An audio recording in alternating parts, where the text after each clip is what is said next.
Naghahanap ka ba ng property na napakasulit, located dito sa Tanza, Cavite? Duplex unit na ito na meron pang 45,000 na cash out lamang. Complete na rin po ang pagkaka-turnover, napakalapit sa highway, napakadali papunta ng Manila. Napakalaki ng lot area, this is 80 square meter po. And at the same time, napakadami nyo pong magagawa sa inyong unit. Kung naghahanap po kayo ng property na katulad po nito, i-check nyo na po ito.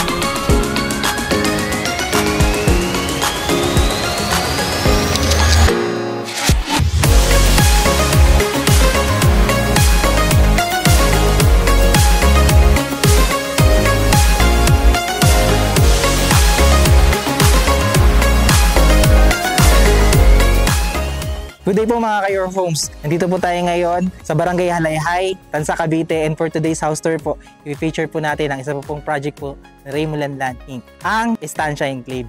Ang project po na ito ay meron pong itatayong mga duplex unit. Yan po yung mga nakikita niyo sa likod ko. Pero bago po natin yan tignan, first, please make sure to subscribe sa aming YouTube channel and i-click nyo rin po yung notification bell. Para whenever na mag-upload po kami ng panibagong mga YouTube house tours, maging updated po kayo dito at kayo po yung mga unang makakita. Kami rin po ay nasa Facebook, so please make sure to click like and follow para maging updated po kayo sa inyong mga postings. Again, ako po si Carlo Felices together with my team sa likod po ng camera. And welcome po kayo to another Your Homes House Tour.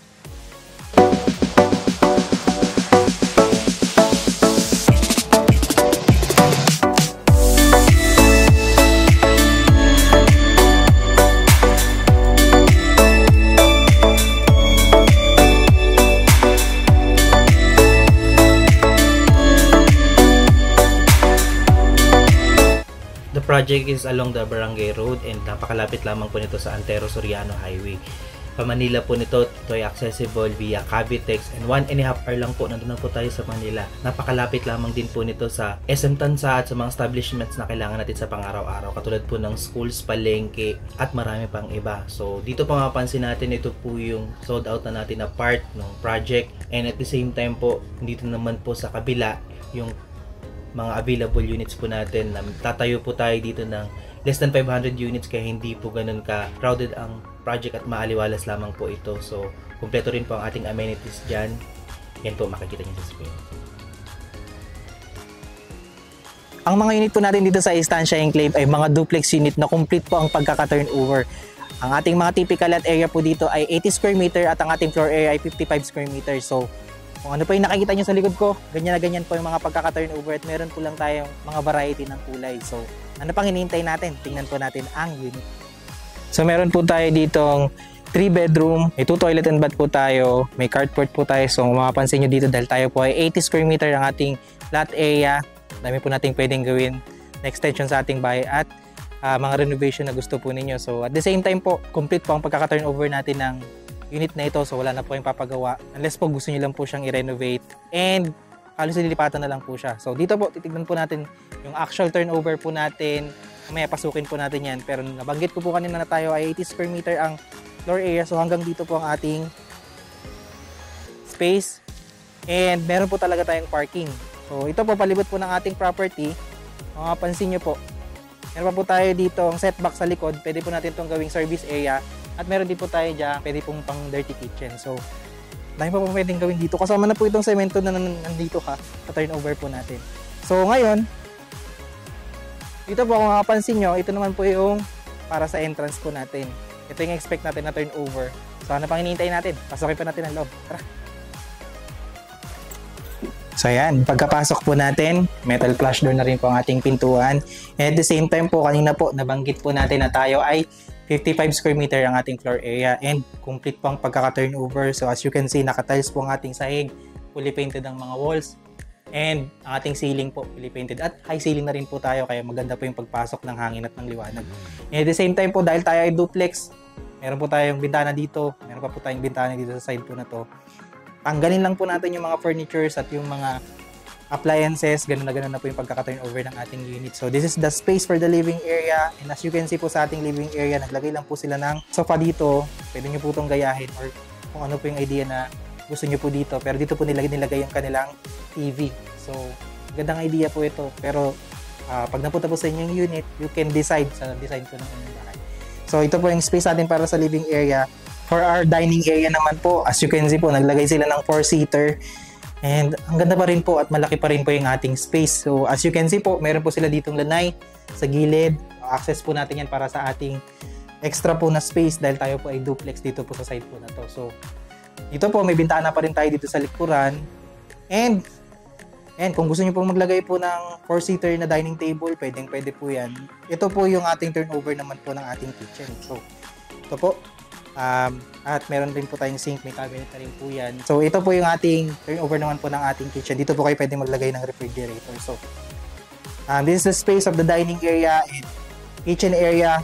Pagpunta po natin dito sa side po na to, dito naman po yung ating first toilet and bath. Tanggalin lang natin yung ibang nakalagay dito, ganun na po yung pagkaka-turnover niya. So may tiles na po yan, pati sa walls. Ceiling po natin, painted yan. Ventilation po tayo. Kompleto po yung fixtures po natin dyan.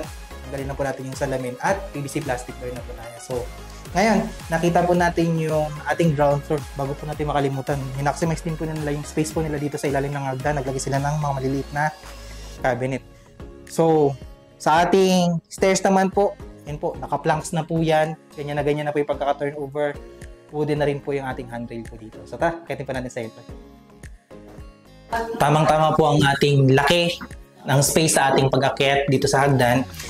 At the same time po, makapansin po natin, nabubungad sa atin na flooring dito po sa second floor is nakabinil na po siya. Ganyan po yung pagkaka-turnover natin dahil tayo po ay complete. So, may partition na rin po ito. Tignan po natin dito po sa side na to yung ating first bedroom. So, dito po sa ating first bedroom, again, tanggalin lang po natin yung furniture, yung cabinet. Ganito na po yung pagkaka-turnover ng sahig. Siyempre po, white lang po yung ating mga walls. So, pwede nyo na lang po yan gawa ng design. So, naglagay sila ng single bed dito. Tamang-tama po yung ating space. Sa ating first bedroom. Dito naman po sa ating second bedroom. Ito po yung ginawa nilang idea. So, pwede pa rin po kayo maglagay ng single bed. Lagay pa rin po sila ng cabinet. At, meron po yung kisame sa turnover. And dahil tayo po ay duplex ang unit, ang lahat po ng ating kwarto ay meron po talagang bintana. So, ayan po. Ito po ang second bedroom. Bago po natin tignan yung master's bedroom po nila. Ito po yung kanilang toilet and bath dito po sa second floor. So, as you can see naman po dito, complete po yan. Tanggalin nyo lang po yung mga cabinet dyan, yung salamin. Ito po, wala po ito. Ganun na po yung pagkaka-turnover natin. Nakatiles na po yan yung sahig. Ito po mga walls. At okay na yung ceiling po natin ganyan. May ventilation po tayo dito.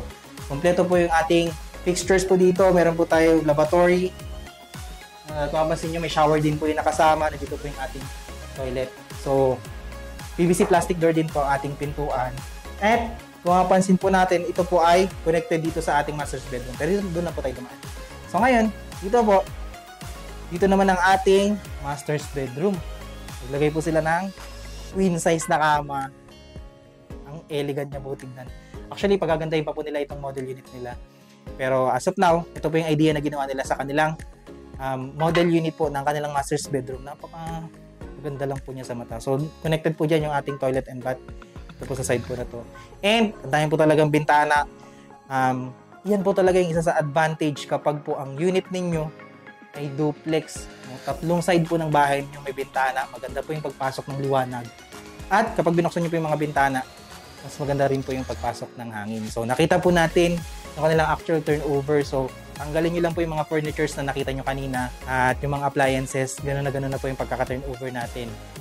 Complete po again ang ating pagkaka-turnover ng unit na ito. So, kung kayo po ay nagustuhan nyo ang unit na ito, pag-usapan naman po natin ang presyo. Tara! So magkano nga ba ang presyo ng ating mga twin home dito po sa Estancia Enclave? Sa ating typical lot area po na merong 80 square meter at floor area na 55 square meter, ang ating total contract price po ay nag-i-start sa 3,600,000. Ang ating cash out po dito ay 45,000 lamang. So meron pa po tayong mga unit dyan na may cash out na 45,000. So, bago ko po i-proceed, bilisan po natin kasi meron po tayong mga ilang unit po dito na mali po yung cash out as of now habang tinitake po namin itong video po na ito. Ang ating holding fee po natin ay 10,000 at meron po tayong balance cash out na 35,000. So, that is a total of 45,000. Ang ating balance payable naman po kay Pag-ibig ay 3,420,000 at meron po tayong miscellaneous fee na 180,000. So, dun po nag-i-equal yung 3,600,000. Meron po tayo 23,950 pesos para sa 30 years na kukunin po natin na loan term. Ang ating record income naman po dito ay 79,836 pesos. So in case po na hindi kayo pasok sa record income, pwede po dito ang co-borrower. Pag-usapan po natin yan sa may inquiry po ninyo. Kung meron po kayong mga further katanungan po regarding po this project and gusto nyo po magpa-free tripping sa amin, you can contact us sa number po na makikita nyo sa screen. And nandyan din po yung aming Facebook page. Kaya kung ikaw ay naghahanap ng napakasulit na unit, duplex na, located po sa Tanza, napaka-accessible ng lugar, malapit sa lahat at lalo na pa Manila, malaking-malaki yung property po ninyo, napakasulit po, again dahil complete pang pagkaka-turnover, i-check nyo na po ito. Di ba po kayo nakasubscribe sa aming YouTube channel? Please, like, share, and subscribe na rin po para mag-updated po kayo sa mga bago po namin feature na bahay. Nakagaya po nito. Again, maraming salamat po sa panonood at magandang araw.